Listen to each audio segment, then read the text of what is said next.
This is Solo Travel Talk. Your solo travel advisor is Astrid Clements. Astrid used one keyword in relation to the city our episode is focused on, and that is overlooked. Mexico City is massive, historic, culturally rich, and a good place to take a trip. Your solo travel advisor, Astrid Clements, is fresh back from Mexico City and has some do's and don'ts for the solo traveler to enjoy in Ciudad de Mexico. That was good, Catherine. Gracias. Mexico City, it is one of the most culturally rich arts communities that I've ever traveled to anywhere in the world. I mean, it is amazing. First and foremost, it has the second most number of museums of any city in the world. Really? Yes. You would not think Mexico City, had more than, say, 10, 20 museums. They have hundreds of museums. Oh, yes. In fact, you really have to prioritize what you want to do in terms of arts and culture activities because it's overwhelming.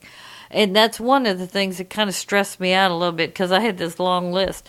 And I thought I was going to be able to do it in the traffic and all this kind of stuff, but it's all good. I mean, I was amazed at how culturally rich it is in terms of options.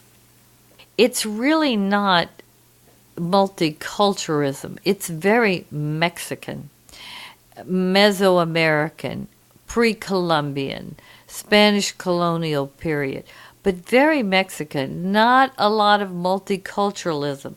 So you get a strong feel and dose of Mexico and why their culture is this way and the richness of the culture. There's all kinds of different periods of it, like the pre-Columbian, the Aztec, the Olmec, the Toltec, the Mayan Indians. They all had a little bit different versions of kind of the same beliefs, but not really. So you'll see all these differences once you start delving into it. The Spanish colonial era. I mean, the Spaniards came in, as anybody who knows anything about history, and just quashed it all. I mean, they completely quashed it all. And then, after 100-something years, you had the Mexican Revolution. They just said, get out of here, but we are going to rule our own self. And we want the workers and the people who are true Mexicans to guide them, have a say and to prosper and to thrive. So, and then you have the modern Mexico, which is so cool because it has all of these past cultural things that they hold on to, but they're very they're forethinking too. So, this combination of past and being modern in the visual and performing arts and the arts and crafts and the museums. I mean, it's really, I did not realize that there was going to be so much sophisticated expression in the various arts until I went there. Public art is kind of what Mexico City is known for. Did you really experience a lot of public art or murals? Oh, yeah. Beautiful, beautiful. Well, I was going to say, I mean, there's art everywhere. Like, they do have a lot of sculpture and different things, basically throughout the main parts of the city. And these artworks are lit up at night so beautifully. But there's music in the streets. There's music in the markets, whether it's mariachi or the Mesoamerican kind of flute sounding music, and then in the crafts and the textiles and the jewelry, whether it's in the markets or the street vendors or it's in certain shops, so much of it is just beautiful, and it's very cultural in the design and in the motifs that they use. And I say here, basically Mexican culture is in full bloom and everywhere in all the neighborhoods. I mean, and that was another thing that I liked so much about it. It was so alive. The Mexicans to me seemed really, they love their culture. It's nice. I loved everything that I experienced. Now, I'm going to give you a list of arts and cultural. Well, I had here do's and don'ts, but it's not any do's and don'ts. It's basically do's, and these are just the highlights because, as I said, it's the art and cultural scene in Mexico City is totally overwhelming for options, and I really will personally go back to Mexico City a couple of more times because I loved it that much. I thought it was fantastic. But the first area you should center on really is the historic center where it all started. I remember the second day, I woke up real early. I was raring to go, and I wanted my first stop to be at the Bellas Artes Museum, which is this gorgeous Spanish colonial building that has, they do art exhibits there. They have a beautiful cafe and a museum shop. Diego Rivera, who is their most celebrated Mexican artist, has murals on the walls, and the theater is just outstanding. Well, the building is kind of interesting. It started in the Spanish colonial period. Then they had kind of like the Revolution, and after it stopped, then I think really kind of some of the American corporate influence came in, but Art Deco was, the rage at that time. So they finished the interior of this gorgeous building Art Deco. So it's kind of Spanish colonial on the outside, Art Deco on the inside, wow. which is very Wild. unusual, but it's beautiful. And in the theater, they have a glass curtain, like the big curtains that you see, whether they're red velvet or whatever. It's glass, and it's Tiffany glass. It was done by Tiffany's. Gorgeous. Oh, it is gorgeous. So I wanted to start on the second day, of my Mexico trip with the Bellas Artes Theater and Museum. I got there at 9 o'clock, doesn't open till 10. Oh.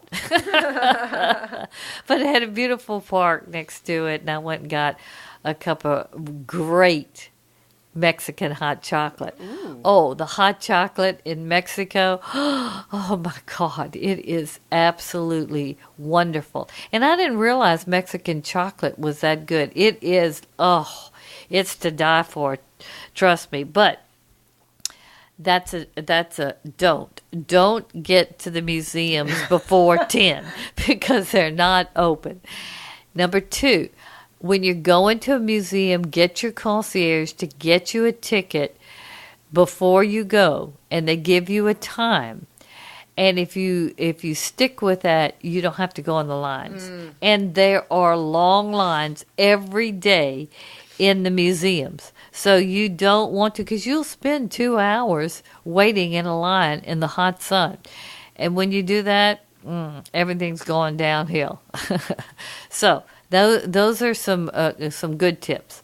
Then the next thing, after I couldn't really go to Bellas Artes, I did walk towards the Zócalo, which is the main square in the historic center of Mexico City, and that's where I got the hot chocolate. Oh, it was fabulous. It was at this restaurant called El Cardinal or El Cardinal. Oh, try to find it. It's on one of the little side streets. It's pretty famous, and the food is great there, whether it's breakfast, lunch, or dinner. But the hot chocolate, they pour it actually in a pitcher. Oh no, it is just absolute to die for. But at the Zocalo, at the main square, it's just full of music and all kinds of, shamans doing cleansing and healing of ceremonies, and then you'll have the music, whether it's Mesoamerican flute sounding, Indian sounding music, or it's Marathi or whatever. There's music constantly in this square all around, so it's got a real good vibe. So you've got the Palazzo Nazionale, which is basically the presidential national palace to go to. Diego Rivera has some very famous murals there. It's a beautiful old Spanish colonial complex. It has beautiful gardens. And, it's one of those kind of stops that you just need to go in and walk around, take your time. Another really good museum gift shop. That's one thing, and we're going to talk about shopping later, but if I forget to say it, the museum shops really do have a lot of good things. So maybe that's why they have so many museums. Because the Mexicans, everybody is a little entrepreneur. I was so amazed. That was another thing. There were so many people doing their own little thing, and I love that. Mm.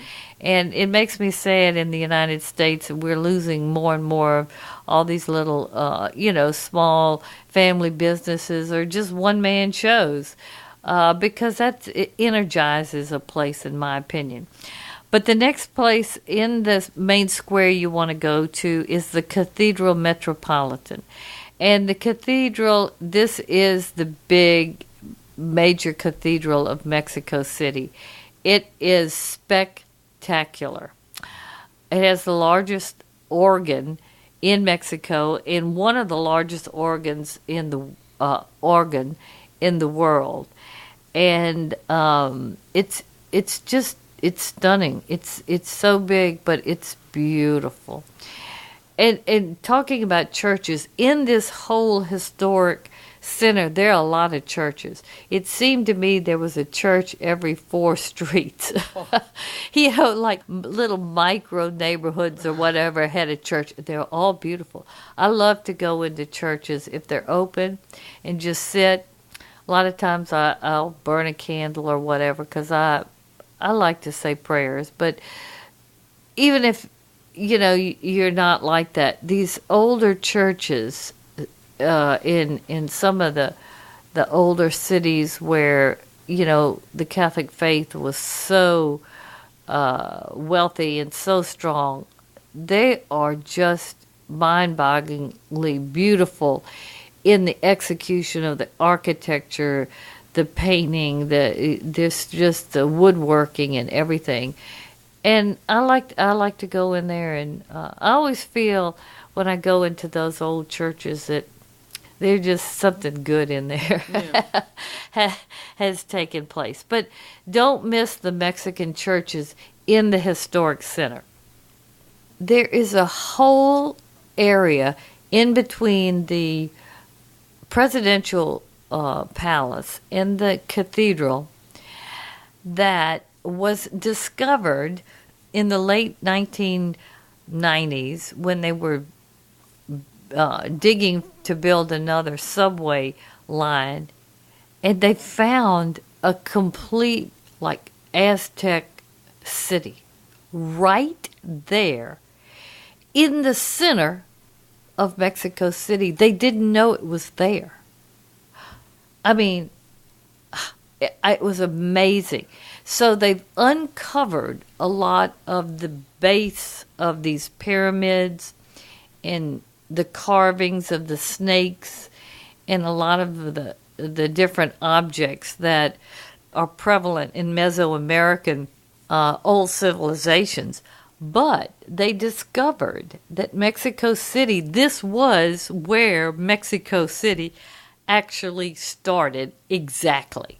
And the legend is that the Aztecs chose this place because in a dream or some kind of way that whoever got a message from their God that you're to put Mexico City or to locate it, this great Aztec civilization, where you find an eagle that has landed on a cactus with a snake in its mouth. And this is exactly where they found it, and it was in the middle of a lake. I mean, Mexico City was basically built in a lake. And that's one of the reasons why it has a lot of issues with buildings sinking and everything. And then they have the mountains around it and the earthquake issues. But they discovered all of this. I mean, granted, they probably knew a lot of what had happened, in and around the area, but they didn't find the mother lode until the late 1990s, which is fascinating to go through. And they're so excited about it. And all I could think about when I was eating in this really nice restaurant overlooking the square after that second day of just pounding the pavement is that the Spanish church built that gorgeous cathedral on top of the old Aztec center. I mean, it's the way history is. You know, you see it in a lot of different areas where they have a Christian church that has been changed to different religions, etc. So it's just it was the sign of the times. But it is very interesting that how all of that is just, that's like ground zero, basically, for Mexico City. So you can see all of that.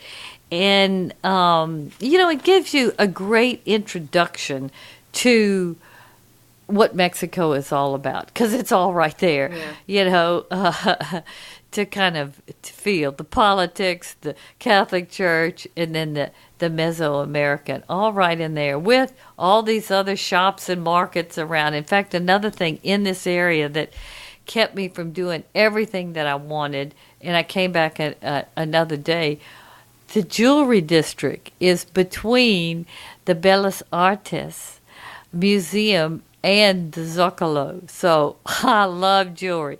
So I spent a couple of hours in there, and they have, good jewelry and not so good jewelry, and then some basically very inexpensive jewelry. But I mean, I bought some gorgeous gold-filled filigreed hanging kind of chandelier, earrings with some seed pearls around some aquamarine, and they had little flowers and bows in them. These earrings are knocked out, and they were like $50. They're beautiful. So this jewelry district, it's a lot of fun if you if you like jewelry. And I seem to always just accidentally buy accidentally. But that is, your first center of art and culture that you need to go ahead and take your time and go through. And there's some other museums in that area. But, I mean, like I said, we can do a whole podcast on arts and cultural activity. We might just do that. Yeah, in Mexico City. So the next one is, to me, a must-do if you really if you want to understand or experience Mexican art. And the most famous female Mexican artist by the name of Frida Kahlo. Go to the museum. It's actually, it's in Coyoacan, that neighborhood. It's in her villa where she lived, Casa Azul. It's a she grew up there as a child. She lived there when she was married to Diego Rivera, and really, she lived and worked there basically her entire life, and it's a beautiful place. It's the villa itself is not that large, but it's got a big enclosed courtyard areas, painted that electric blue. I kind of call it Yves Saint Laurent blue, but the blue that Yves Saint Laurent made famous when he was in Morocco, that vibrant, beautiful blue. Well, it's painted on all the walls outside, and you've got a lot of sitting areas. And I mean, she was something else, this woman. And I'll give you just a little bit of background about her, because she has actually become an international icon. I mean, she was like one of the original feminists who was independent, spirited, but still very much a woman. You know, she wasn't like trying to be in a male's world and emulate a male. You know what I'm saying? I mean, she was something else. Well, if you go to her villa, you start understanding who she was and what she was all about. First and foremost, when I went there, well, I got there at little after 10, and I had my ticket already ready. But they had a whole bus of school-load kids, so they went in right, with me. And so they started going to the left, which is the natural way to see the villa, and then go into the gardens, and there's a cafe and some other outer buildings. So I went to the right. I went to the end of how you're supposed to do it and work backwards, because I didn't want to be around all these kids. And the outer building I went into, and the first thing I saw were crutches, medicine bottles, braces. I mean, I said, what is this? And so I started reading. Frida Kahlo was basically an invalid for her entire adult life. She had, well, even as a child, she contacted polio, and she was kind of sickly. And, one of her legs didn't really fully develop. So she had just a little bit of a limp from that. But she was the brightest penny always everywhere. She had that fiery Mexican spirit, and she was very smart. She had decided at a young age she wanted to be a doctor, and in fact she was going to class or whatever. She wasn't quite ready to go to college, but she was involved in a horrible streetcar accident that crushed her pelvis. I mean, broke her back, completely made her basically handicapped from that day forward. Well, from that, she couldn't become a doctor anymore, so she decided to become an artist. And she was loved so much by her parents, so they supported anything she wanted to do. She went through, in her life, 35 operations. Oh, my gosh. So you see in the museum, all of her corsets and her braces. She even had to have her right leg amputated from the knee down. And you see her fabulous embroidered red satin shoe. I mean, you did not know this lady was handicapped. She was so regal and so fiery and strong and beautiful. They showed some photographs of her, not completely nude, but you could tell she had a beautiful body. But, I mean, she couldn't sit up. Wow. Oh, it was unbelievable. So, and she was so fashionable. I mean, she wore all kinds of ethnic things and flowers in her hair, and just, I mean, she was a fashionista before, it really was, and very Mexican in a certain way. Well, they also showed how some of the things that she wore, and pictures of her, etc. But there were designers. I didn't really realize this. There were designers. I think Galliano was one, and a couple others who took her brace. And they created these really haute couture dresses with the braces on the outside. They glorified this, but it wasn't like medically looking. It was an artistic expression. But this was some strong woman, because she painted and she did all these creative things when she was in so much pain. And you will see in her villa where she would paint in her wheelchair. I mean, she didn't want to have anybody help her do anything. She was so independent. And I mean, she would go out with Diego Rivera, and she would climb on ladders and all kinds of stuff, and she was braced up, let me tell you. But she had so much just pride in a way that she didn't want people to feel sorry for her. So she painted through the pain.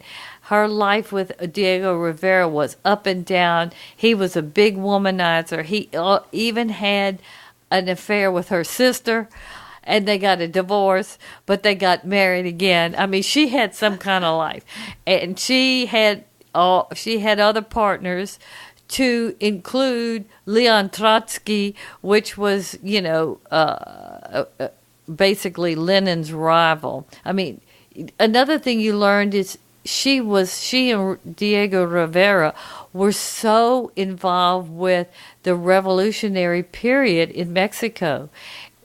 So when Leon Trotsky was basically exiled from Russia, when they decided Lenin was going to be the head of the International Communist Party, they exiled Trotsky to Mexico City.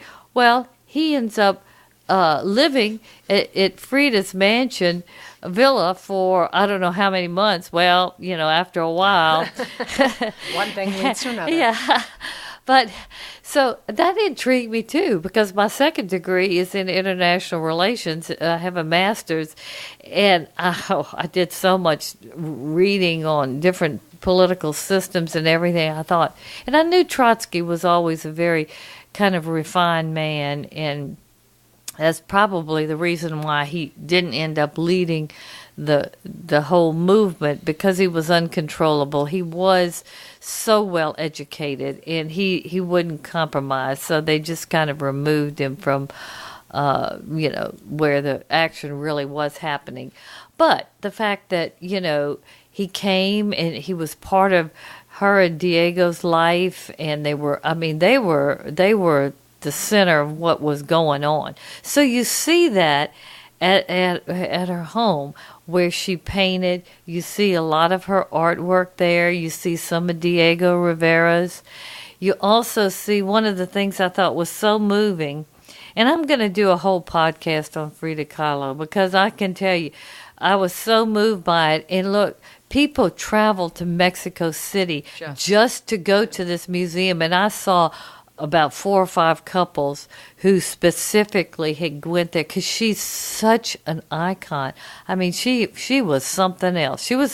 She will live on and on. I mean, she was really extraordinary. Like a true icon. Oh yeah, she's a true icon. But you see her very last painting that she accomplished, that she finished, I think it was like 8 days before she died. She was painting the last 2 years of her life laying in bed. They made her an easel and everything that she could paint while she was laying in bed. I mean, she was, she had some fire in her. It was unbelievable. Well, her last painting was titled Viva la Vida. And this basically, it was a still life of watermelons. She loved watermelons. And this was when she was really in bad shape physically. I mean, she was really at the end of the line. But basically, the title of this painting, or how you translate it, was Long Live Life, or Live the Life. But basically, celebrate life despite your sorrows and trouble. I mean, you just every day celebrate it to to the biggest or the most that you can muster, no matter how bad things are around you or going on. And she really did that. It's a big lesson for people. Everybody has things that are hard in their life, but you just have to set your mind to it. And she did it, and when you go to her home and you get in the environment that you see, you think, this was such a spirited young child who grew up into a beautiful woman that was severely handicapped, that it just really moves you her whole life. So that's a must-do if you like art at all. If you don't like it, well, maybe it won't move you so much. But if you like it, even if you don't like her art or whatever, but to understand her life, especially as a woman, it's very inspirational. Okay, moving right along. If you like art and culture and you're interested in Mexican art and culture, the Motherlode, the Mexican Smithsonian basically is the Museum of Archaeology, or the Museo Nacional de Anthropology. It's basically, the Anthropology Museum. This is a must-do. This museum is so. I spent 4 hours there. They start from the caveman to the Spanish colonial period. It really houses and showcases the Mesoamerican archaeological history of Mexico. It leaves nothing undone. Wow. It's very large. It's a beautiful, modern building that was done by a Mexican architect with a gorgeous, huge courtyard in the middle, and it has all kinds of different rooms, different periods. You see the famous Sunstone calendar. I mean, you see so many things that you might have seen in some of your art history or whatever, but it is all there. And they have beautiful gardens outside that they've recreated. This museum is so outstanding. I mean, one word for it that I could describe. It's just fabulous. It is totally fabulous. And it is definitely one of Latin America's most important museums. So that is a must-do. You'll learn. You'll see so much. You'll see the differences between the Aztecs, the Toltecs, the Olmecs, how they started so primitive and how each one kind of branched off with their certain symbolic shapes and things and how they lived. It's gorgeous. That's all I could say. And it really gives you a real consciousness of what Mexico and their culture is all about. So it is really worth going to if you have any desire to experience the culture of Mexico. And most people who go to Mexico City are going there for that reason. They might just be going to eat, which is another great reason to go there.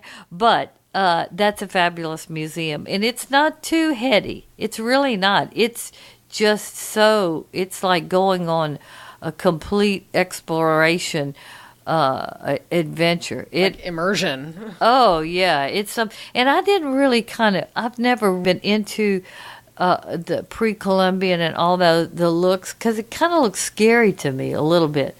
But when you see it all, and it comes together very beautifully and very powerfully, because they had very strong beliefs in how they related to the heavens, and in worshiping their ancestors, and what death actually does mean to them.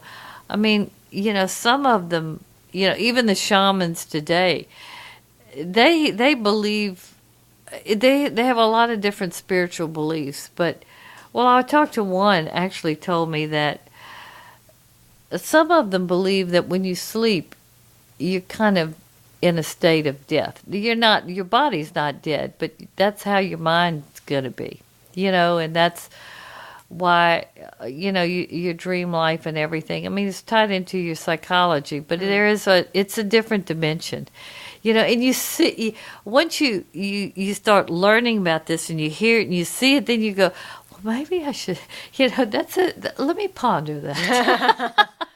Well, you mentioned there are Aztec pyramids, and there was a whole lot of astronomy going on down in Mexico. Oh, I mean, it is as much as it was in Egypt. All the Guatemala, in Belize, the Yucatan, this part of Mexico City, Oaxaca, all of that. I mean, like fabulous civilizations. I mean, huge, unbelievable civilizations. So, and I love all of that. So I'm on my own fact finding to see what I think. I don't really know how to describe it except that, it's all becoming more and more into focus. And, as we all become more multicultural and in technology and the media and everything, we learn more about different cultures and the different ages and the similarities and the differences. There might be some really deep insights that we missed along the way, and maybe now we're more evolved, we can kind of connect the dots, something like that. I think I'm personally on a connect the dot journey. And we're taking you with us, listeners. And I hadn't totally focused or know what I'm connecting yet, but it's taken me there. I mean, when I go to all these different places, especially places that had some kind of real spiritual, unique essence, like Stonehenge, and then in Egypt with the pyramids, and even in Thailand and in certain areas, and in China. In fact, I was talking to my husband last night about all those terracotta soldiers in Xi'an, and that, what really went on there spiritually in China, BC, so long ago.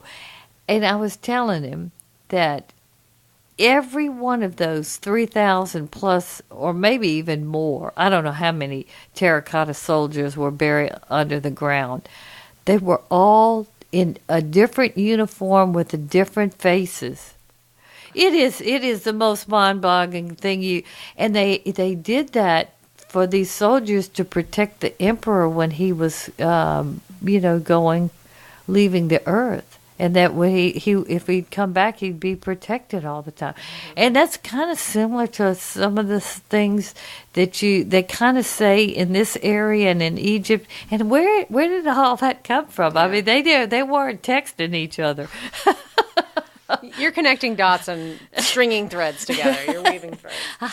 So I don't know how far that I'm going to get with this, but I find it fascinating. Yeah, well, it's interesting. I love it.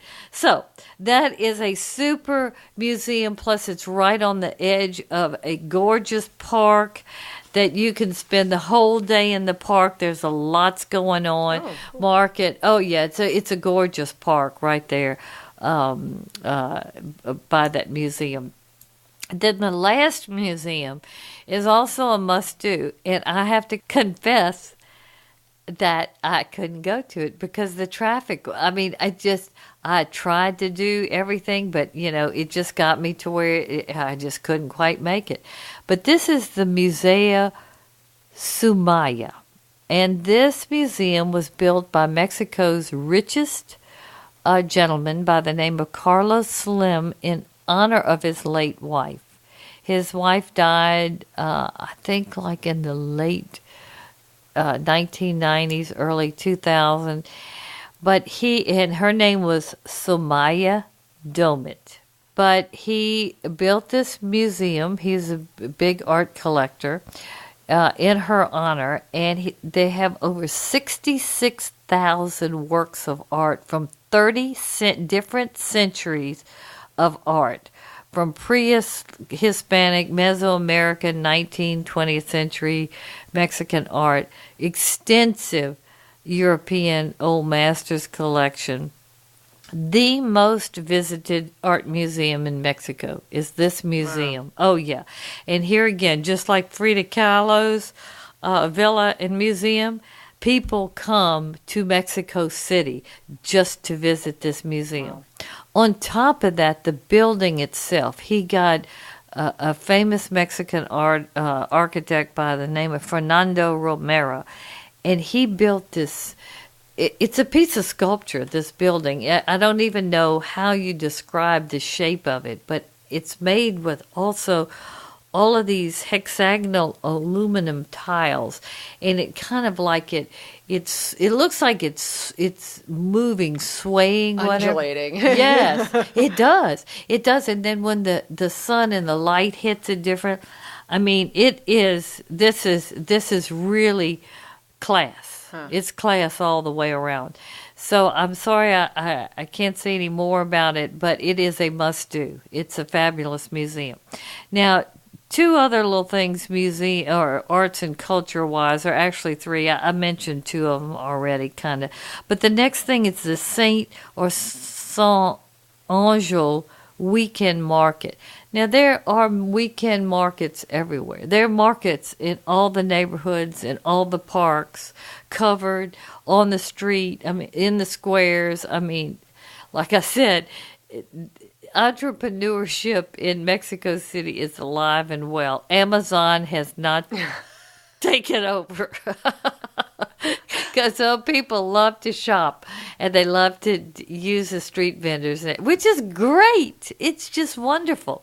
Well, there's a particular high-end weekend art market called the Saint Angel or the San Angel. Well, please don't, cringe when I say that.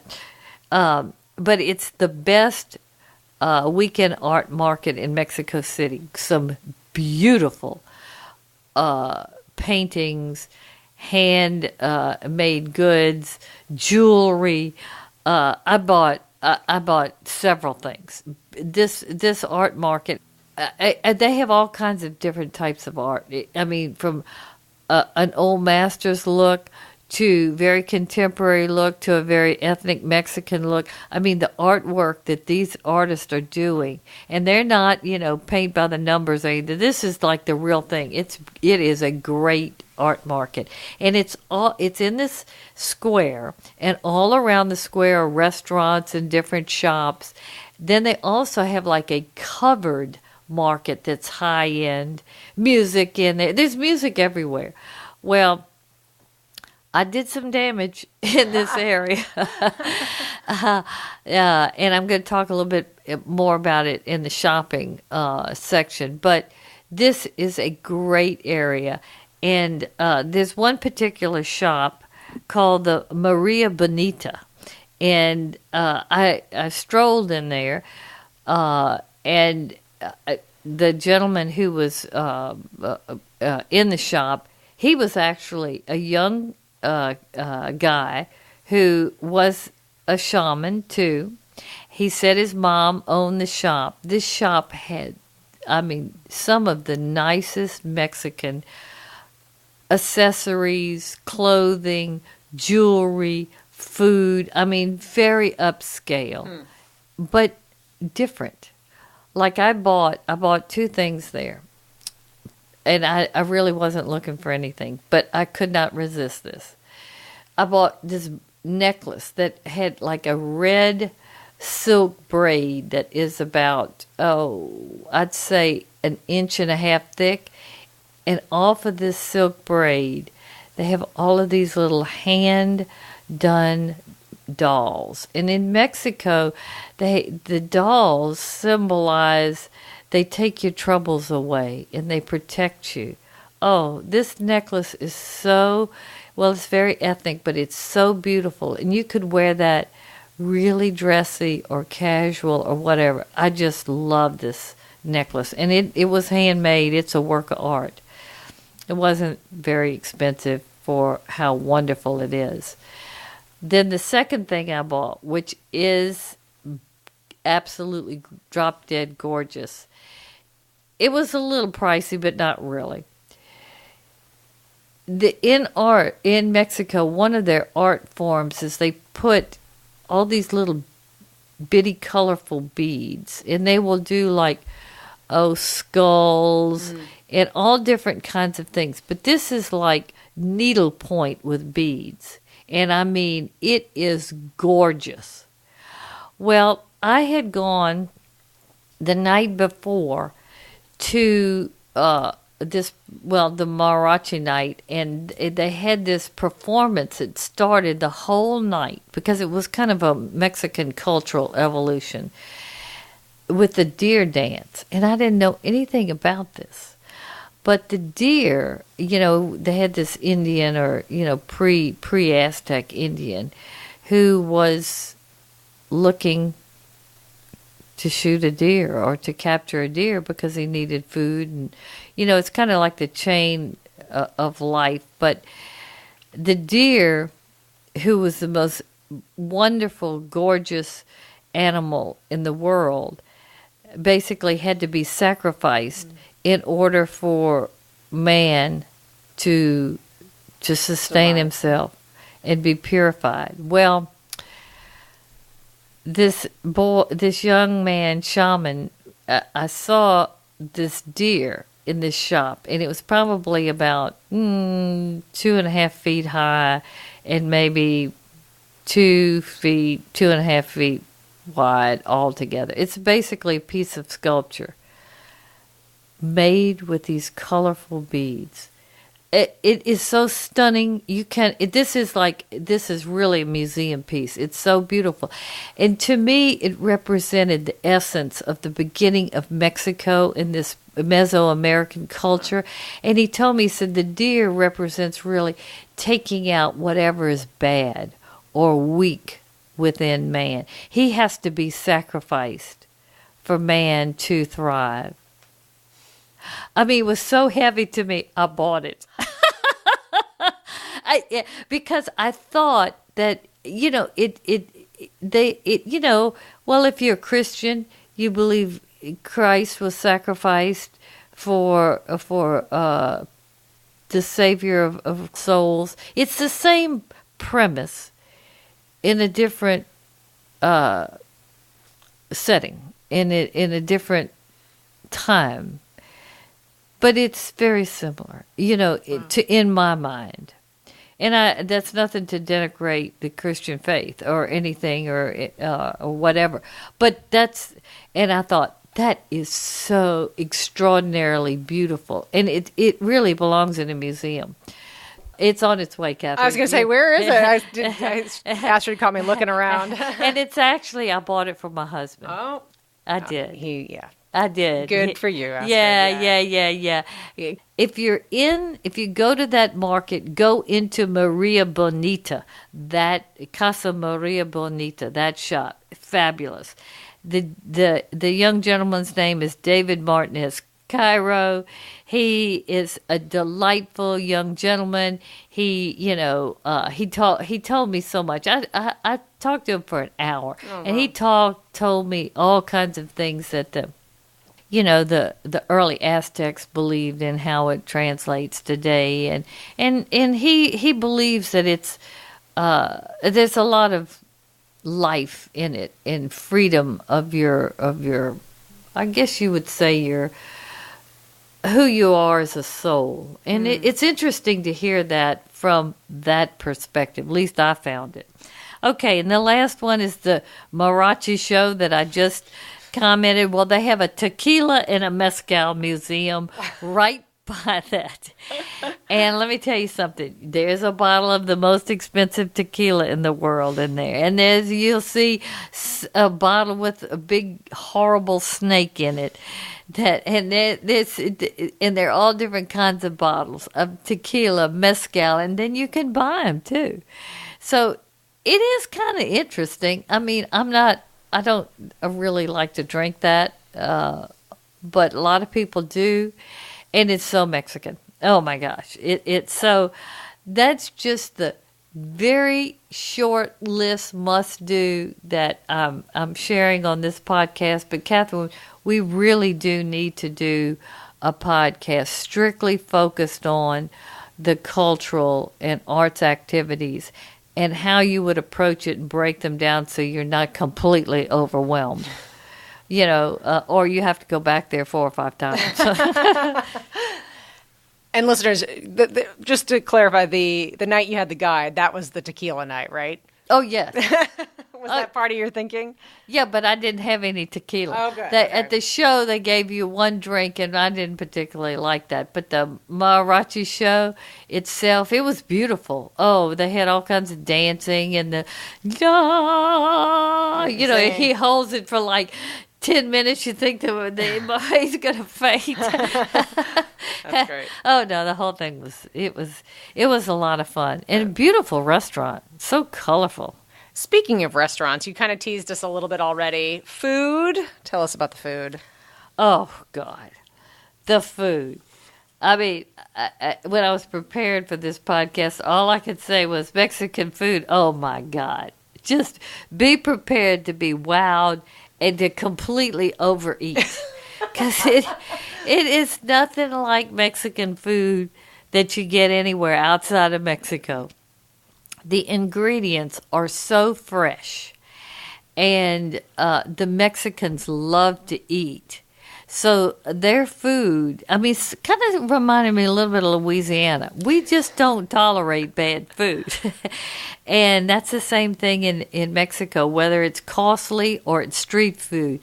It tastes good. There's, you have to basically not like eggs if you don't like the way the eggs taste, because they can make eggs taste great. Anything that they cook, the way they use the spices and whatever, it tastes wonderful. So the food is really reason enough to travel to Mexico City, because it is a real foodie scene on all levels.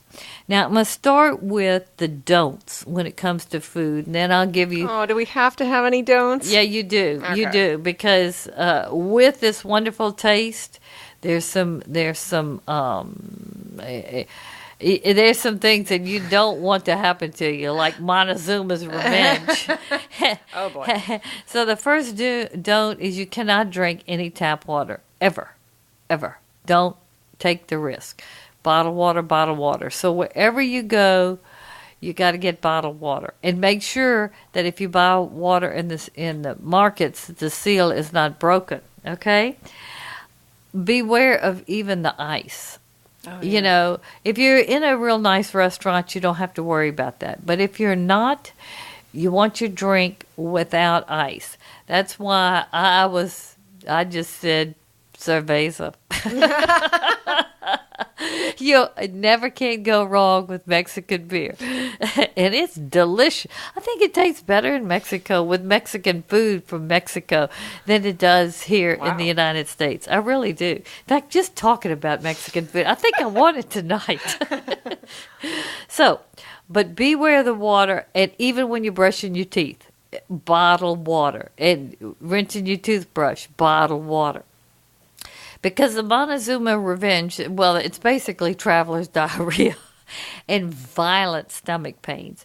And it takes 2 or 3 days to get over. And I'll never forget the first time I went to Mexico, I went to Tijuana, and I was with some girlfriends or whatever, and I got it. And I tell you, on the way back, I mean, we were still in Mexico, and I had one of the attacks. So I had to haul it to the restroom, and the ladies' restroom was full. This man was going in the men's restroom, and I just pushed him. I said, "Look, I'm sick. I'm sorry. I got to go into the bathroom." So I went in and locked the door in the men's room. Violent stomach pains, and you have got to get to the bathroom when it's calling. So you don't want to get that. So you have to be very careful. Well-cooked meats. Peel your fruit. Lettuce, oh my God, watch out for the lettuce. And this time when I went to Mexico City, I almost got it, because I was out in an area called Xochimilco, and this is where they have all these canals, and they have these colorful boats, and there's music singing and everything. They have boats coming up saying, "Do you want tacos?" and everything. And I was really hungry, so I said, "Yes, cerveza and tacos." And so we had all the condiments, and I put some lettuce on it. And I can tell you, I felt it a little bit for a couple of days, but it was nothing bad. On top of being careful of what you eat and what you drink, it's a good idea to bring some hand sanitizer, especially when you're eating in the markets. You just want to make sure your hands are clean, because you can get it easy like that. As well as pack Pepto-Bismol and Imodium, just in case. And some people even say antibiotics. Because some people have their stomachs are a lot more sensitive. I'm lucky. Yeah. I have a pretty good iron stomach. Yeah. But they, if you're not used to Mexico, you can get it easy. Second, street food caution. Number one, if you're going to risk street food, go where the crowded vendors are, because that will show you it's popular, so the ingredients are fresh, because they have to keep supplying. And again, that food, that hand sanitizer, bring it with you. Just have either the little pads or the little squirt bottle in your purse or your backpack, and use it, because that could save you. That could save your whole trip. Then, Mexicans dine late at night. You have to know that. The mornings, well, they kind of dine late in the mornings too, but they like to linger. The Spanish, they don't like to eat fast. So, but at night, 9 o'clock. And if you get, a lot of Americans like to eat at around 6:30 or 7, and especially older Americans, they want to eat at 5:30. Well, if you get to a restaurant really before 9, you might be the only person in there. So you really dining solo. Totally solo.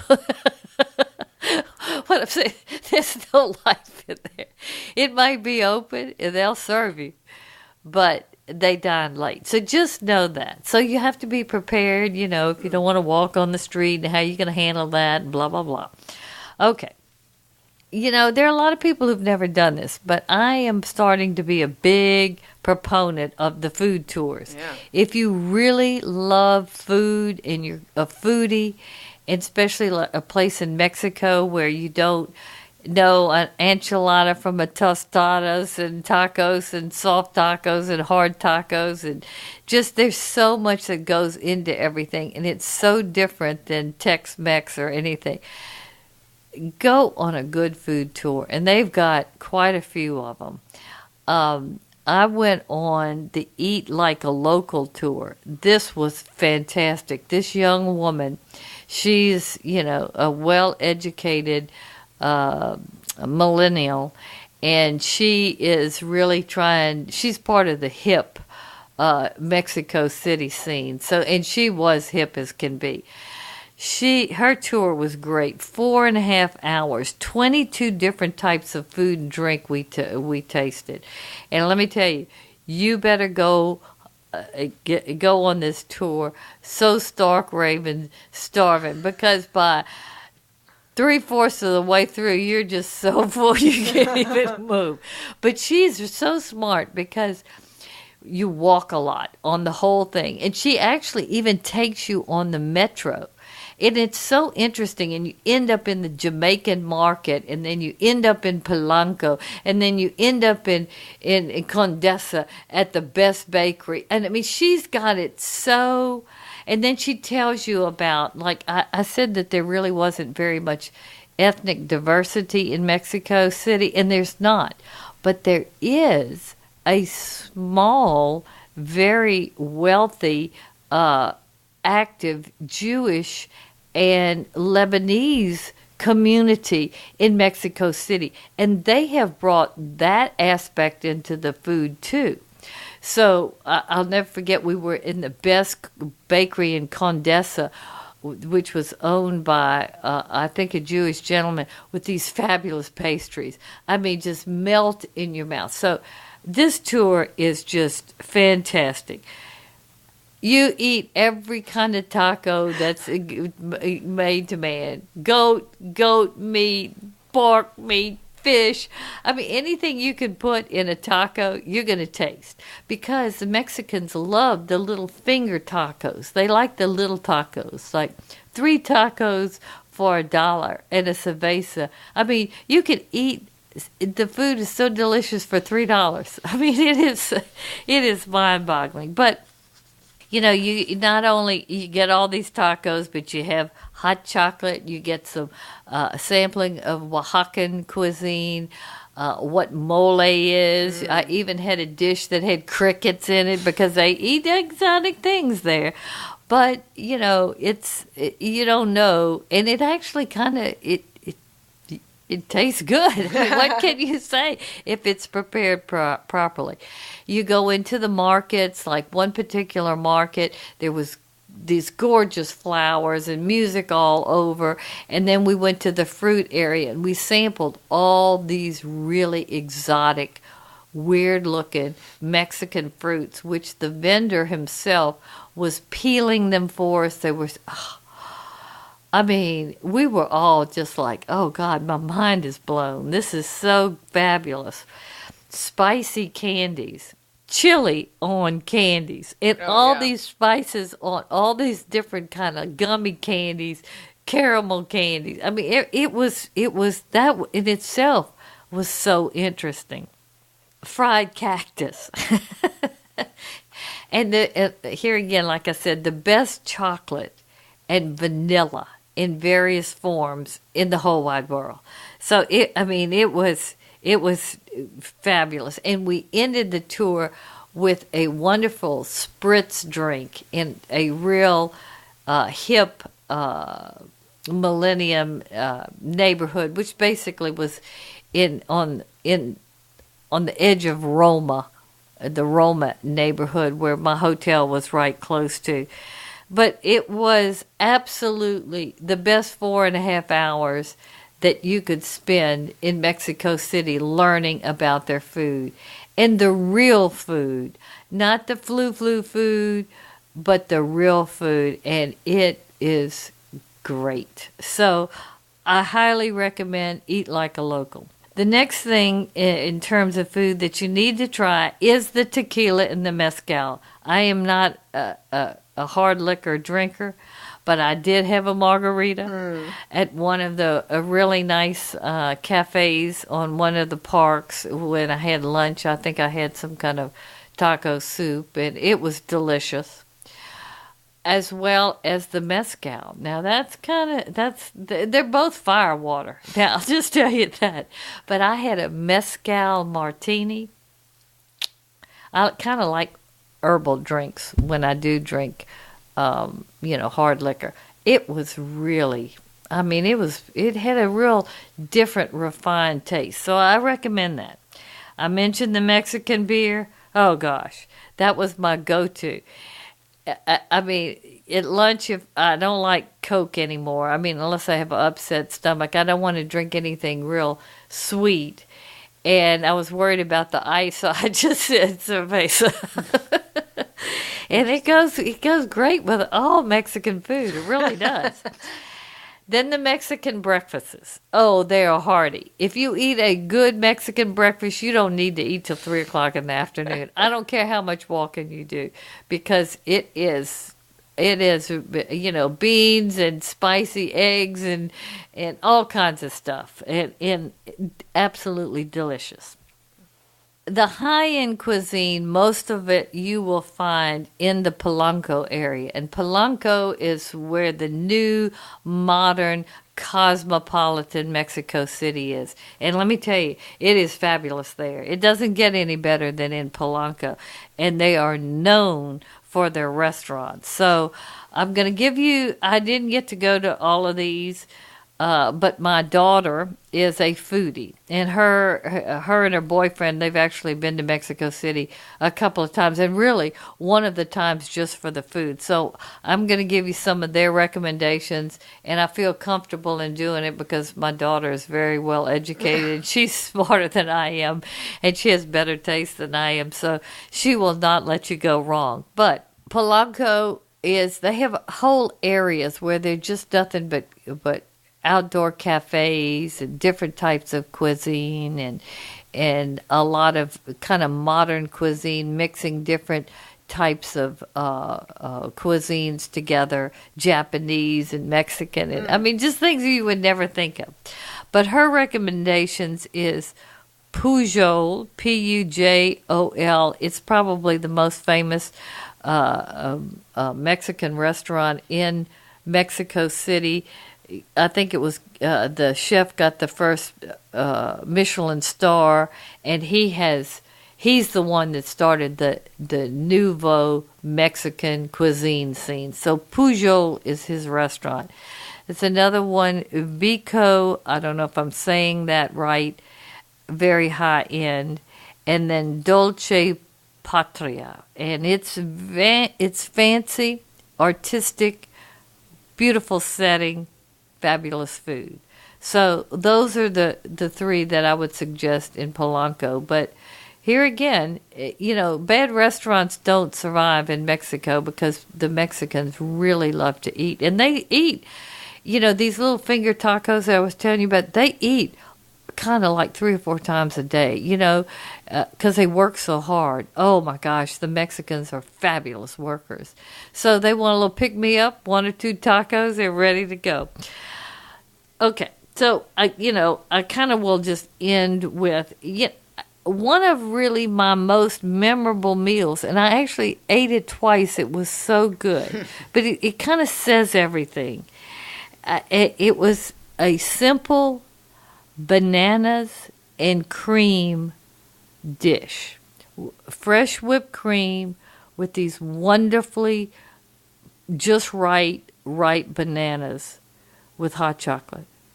It was so good. Like I said, I ate it twice.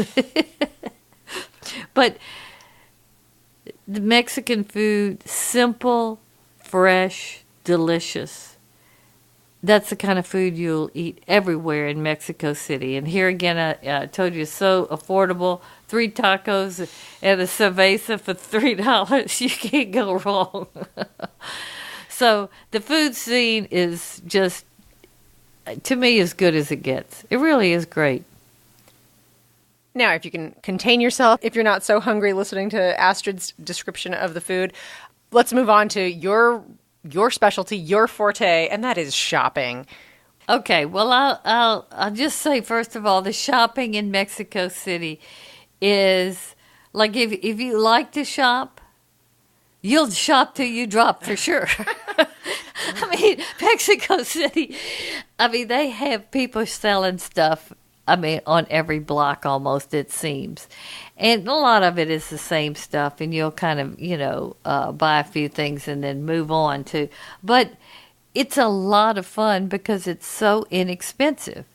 And like I said earlier in the show, Amazon has not caught on here. So everybody is trying to get their own little niche going, and and so it's fun. It's kind of like, if you can buy a top for $4 that's got some embroider on it, it's colorful, and you help this person, they're so excited you've bought this from them.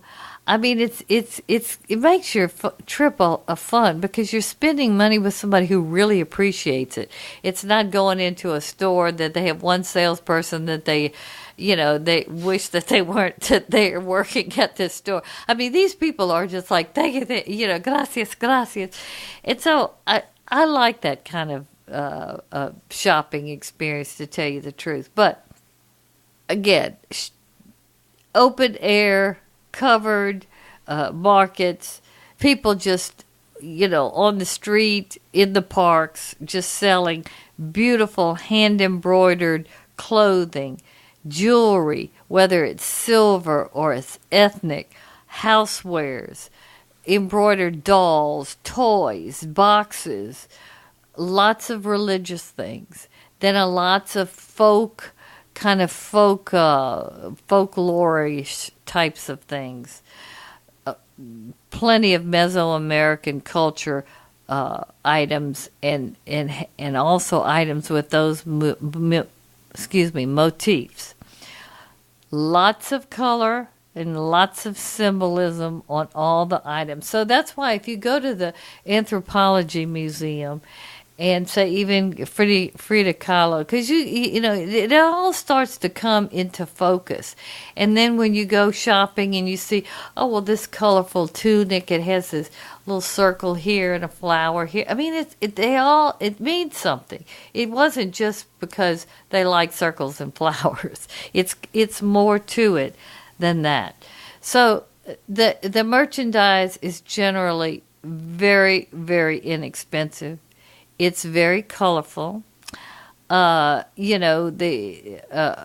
all kinds of things that you can buy.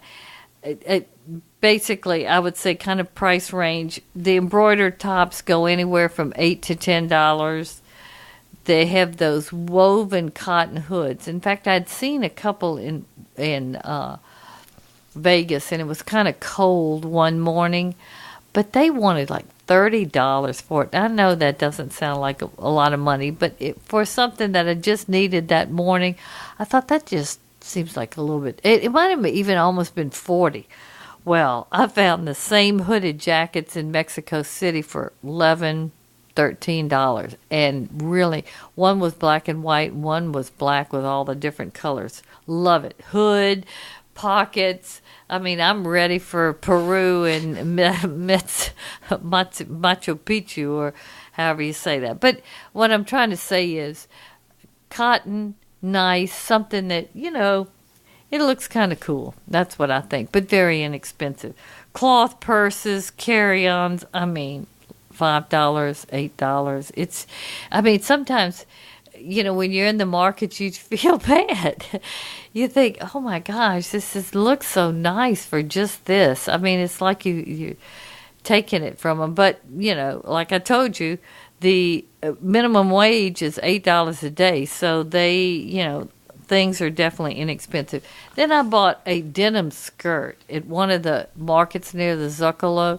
I paid $10 for this long, kind of tiered looking skirt. I love this skirt. Denim. I'll be able to wear it with so much when I travel all over the world. I thought, $10? Golly, this is just, I love to shop. So that's my kind of shop. It's things that I really like that are not expensive, that I'm not worried about if I ruin them or anything like that, that still look good.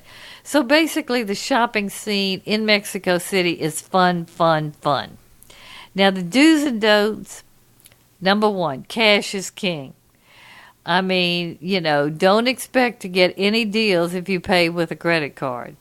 In most of the markets you cannot, the vendors are too small, they won't do it. There's some, but that's usually when you find that a lot of times they're selling knockoffs, and that's another thing I want to caution you from. You'll beware of those knockoffs, because the knockoffs are really made by either Chinese in mass or Indian companies in mass. They all look the same. You'll begin to see it, and you can tell the difference in the quality of the Mexican handmade goods in these knockoffs. So, if some of those in the markets, they'll take it, you kind of beware of that. But going back, cash is king. So if you want to go shopping and all you want to do is spend $100, go the night before, go to the money changer, get your money, and stick with that. Because otherwise, you'll blow more, because there'll be all more. These markets are humongous. They're just humongous. And then you can't go to the ATM or the bank, because they're not going to change any money for you, because you don't have an account. And your ATM, unless it's hooked up right with the Mexican banks, forget it.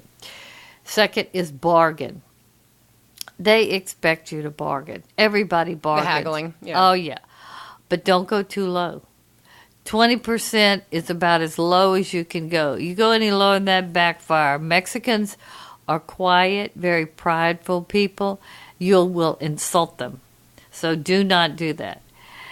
When you're shopping in these markets, definitely dress down. I mean, I put here, you need to project you would appreciate a deal. But it's true, because otherwise they're not budget. But if you want to definitely, try to do, and they expect it because they've marked it up. Don't go in there, looking, like I said, you need to project that you would appreciate a deal. Then the upscale shopping. If you really want to do upscale shopping, go to Polanco, because they have great fashion designers. I mean, they have some drop-dead boutiques. And I must say, they have one of the most beautiful upscale shopping centers, brand new. It's called Palacio de Hierro, Hierro. This shopping center is fabulous. All upmarket designer goods, Valentino, Chanel, not second tier. It is all top tier. Makeup area in this shopping center is so out of this world fabulous. I mean, I thought I was in Paris. I really did. And this is brand new, and it's gorgeous. And I ate in the restaurant, actually, in that shopping center. It was also great. I can't remember the name of it. But that is, if that's your cup of tea, you want to go buy a pair of Louis or whatever, that's where you go. Now, I'm going to stop here, basically, because I'm not going to recommend any particular market because, like the food, it's overwhelming and they're everywhere. And you kind of start seeing the same thing over and over. So, if you shop strategically and you bargain skillfully, you'll come home with a completely new suitcase full of clothes, jewelry, home accessories for under $500. That says it all, because that's the way it is. You can go into different shops or vendors with the silver and it'll cost more, but they come down a lot. And there's some beautiful things. I bought some chandelier earrings that are silver that look like Frida Kahlo would wear with the flowers and the birds and everything. Oh, I love them. And they were right at $50. And the lady, I loved it. I went into this market late, and I actually had seen them a couple of days before, but I wasn't quite sure. So I went kind of around. She says, "Oh, I've been waiting for you to come back." And I said, "Well, I'm still thinking about those earrings. I'm not sure." And so she came down on the price, and I said, "Look, let me think about this. I want to go see, I need to see if I can find a long white linen skirt or one of those cotton skirts that are so pretty that they wear. And let me just really think about it, just a little bit more." And so I didn't find a skirt. I found some cute pants. So I went back and I said, "Okay." And she looked at me. She said,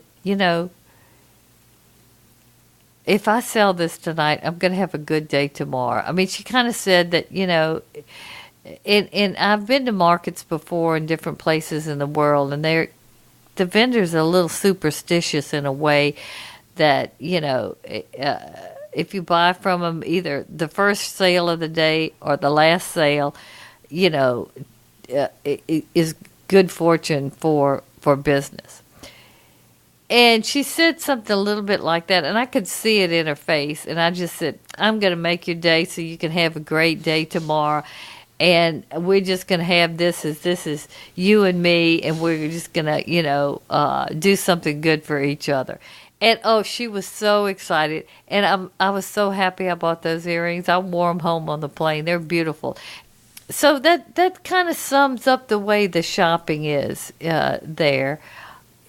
A lot of people might not like it all. That's why I mentioned that mall in Polanco, which is really fine. If you want really fine shopping, go there. You can do it all there. You're going to look as good as you can look if you want to spend a lot of money. But if you want to have fun and want to bring some souvenirs home that you can actually wear, because they're kind of trendy looking, to tell you the truth, you're going to get that there too. So we're at the end, Catherine. Overlooked and highly underrated. Solo travel to Mexico City is anything but dull. Wonderful indigenous Mexican culture with their music and the arts and everything. It's very upbeat and really interesting. Mouth-watering cuisine, exhausting shopping scene, and just lots of fun and interesting things to do and see. But best of all, like I shared throughout the show, is solo travel to Mexico City is one of the most affordable destinations in the world. So, make Mexico City your next solo travel adventure. Overlooked no more. We know that you will probably be thinking of packing your bags and heading off to Mexico City. But before you do that, guess what? Astrid has a complimentary gift for you to make your packing just a little bit easier. She has an amazing packing list. It's available on her website, astridtravel.com. Just go right there to the home page. There's a place to put in your email, and you can download the packing list right away. This podcast is available on Apple Podcasts, SoundCloud, Stitcher, Spotify, all of the finer places that podcasts can be found. Thank you so much for listening. Adios. Oh, and we forgot to say, Catherine. Oh, subscribe. They tell us that that's one of the things when you have a podcast, you do need to share with your listeners to please subscribe. Because it does help promote the show to where it gets out. And this particular podcast is internationally broadcast. So I'm so passionate about solo travel and, affordable luxury ideas. I really do want to spread the things that I have to say to as many listeners as possible. So I would appreciate if you would subscribe. When you subscribe, it does help the show, but it also pushes the show out to other people like you, dear listeners. Okay, ahora, hasta luego. We'll see you next time. Thanks for listening. Bye. Thank you for listening to Solo Travel Talk. Follow Astrid on Instagram, Facebook, and Twitter.